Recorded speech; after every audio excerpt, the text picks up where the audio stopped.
It's very powerful because it allows you to get the look that you want. You can take design, instead of looking for one pattern that has exactly the jacket you want, you can find the design elements in different envelopes and say, I need this, this, and this, and put them together. A lot of times that's why we started sewing to begin with, is because we couldn't find the clothes we wanted, we couldn't find the styles we wanted, or we couldn't find the sizes we wanted. Right. And this is just taking that, instead of just buying the pattern, you know, buying the envelope and making one of the sizes that's on, you know, the envelope is almost like buying ready to wear. You know, it's not going to be, it's going to be like a ready to wear fit. And that's not why we're not sewing because we're trying to duplicate the fit of ready to wear. Most of the time. And we're not usually sewing to save money these days either. No. Although you will end up saving money. Eventually. Maybe. Because, you know, like any hobby, it can be expensive. It can be expensive. But a Franken pattern, however, will also let you duplicate something in ready to wear if there is no pattern. This is true, exactly. So you can use a Franken pattern any way you want.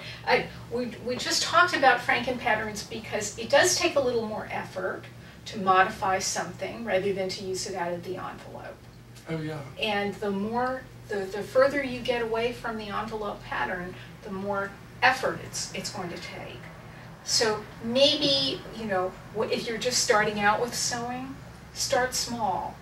You know, if you're going to do a t-shirt, change the neckline, lower the neckline, raise the neckline, and get an understanding of how you know, a particular modification affects the final result. Yeah, that's what I did with my t-shirts, is I kept modifying the sleeve and, you know, the fit and, you know, doing things, and you start experimenting. You're like, oh wow, that was the wrong thing to do. Right. And then sometimes it's the right thing. You don't really need any formal training, although, you know, it doesn't hurt to look at books. But I think it's something that you develop through trial and error. Trial and error really is.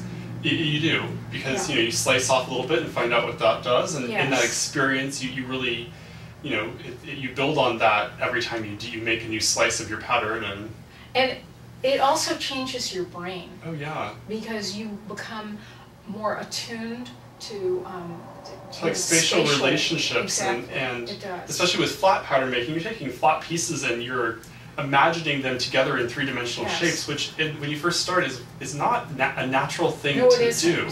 And even if you think you don't have good spatial ability, if you start you have to start simple. If you start, you will improve your spatial ability. And that's going to affect your brain in areas other than sewing. Oh yeah. So I highly recommend it.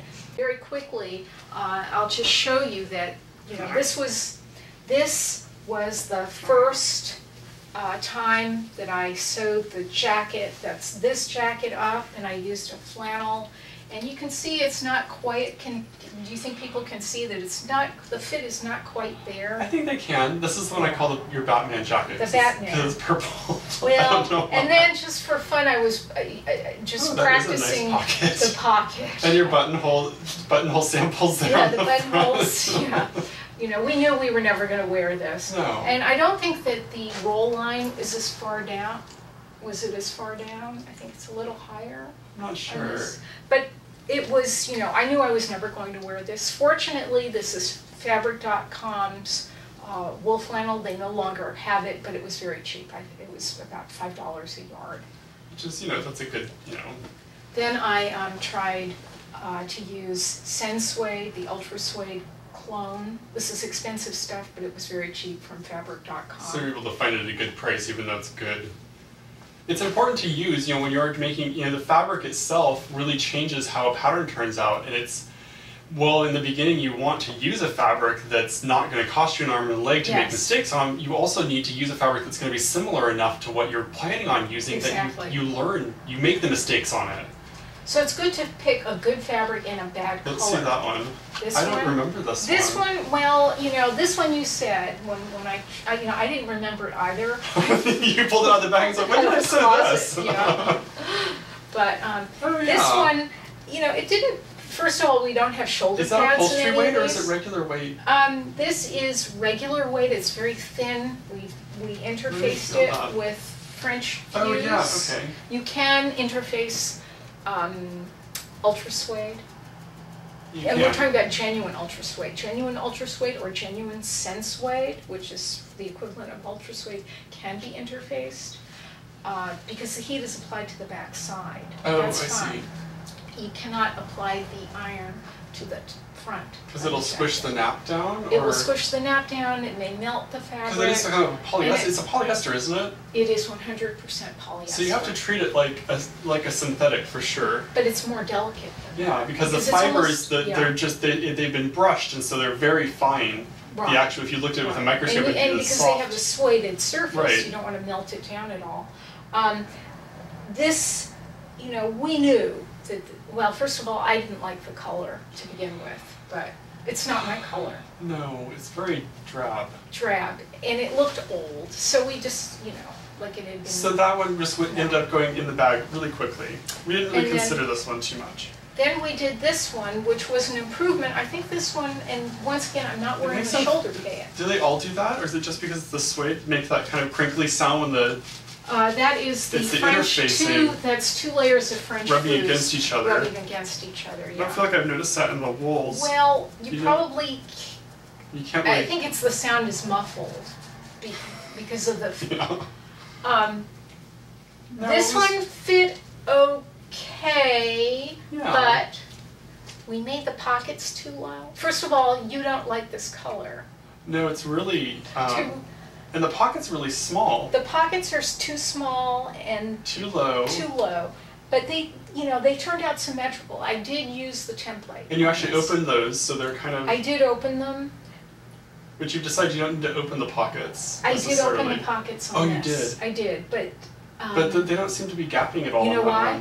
I didn't interface the lips. Oh. Because you have to interface the lips of a welt pocket if you're planning to put a pocket inside and use it as a pocket. An actual pocket bag. But if you are not using it as a pocket, then I think it's better not to interface the lips because it will give you a sleeker line. If you're pear-shaped, you don't need to add any more bulk to the hip area. Because you already have a nice shape. Yeah. You don't need to make it any bigger. No. Anyway, we knew we weren't going to wear the jacket. And that's a wool flannel. It's a wool flannel. I think it turned out... Let me see the belt in the back again. The belt in the back, you got that... Pretty well. It looks pretty nice. Yeah. Once again, we don't have the shoulder pads in, which... I always wear shoulder pads. The shoulder pads really, you are the hanger for the jacket, and the shoulder pads create that whole shape that is the way the back and the front drapes off the shoulder pads. Yes. So the right shoulder pads are really important. We've got winter coming up. Wool flannel is a practical fabric. And it's widely available. Widely available. It's not that, you can get it at a good price. Fabric.com. What's a good price? A good price. This fabric that I got at Fabric.com, I paid $12 for all this fabric. So for all the fabric you used for that was $12? $12. My recommendation is if you see wool flannel at a good price, stock up on it. And what's a good price? $7, $8, $10, $12, $15 a yard? Well, some of it depends on your budget, but... if you're willing to let some acrylic be mixed in with it, I would say if you can find pure wool flannel online, stock up on it. You could find it for, I paid like $6 a yard for this. And color may not be the most important factor. It's actually the fabric itself. When you're not expecting it to necessarily turn out perfect. Yes. Color is not the most important thing. I guess we should wrap this up and get on the road. Let's wrap this up and get these dogs out. Yeah. So thanks everyone for watching. I think we had a really good time talking, and it's fun for us to talk, knowing that the camera's on and knowing that there's going to be people that are going to be watching us. And I hope you enjoyed it.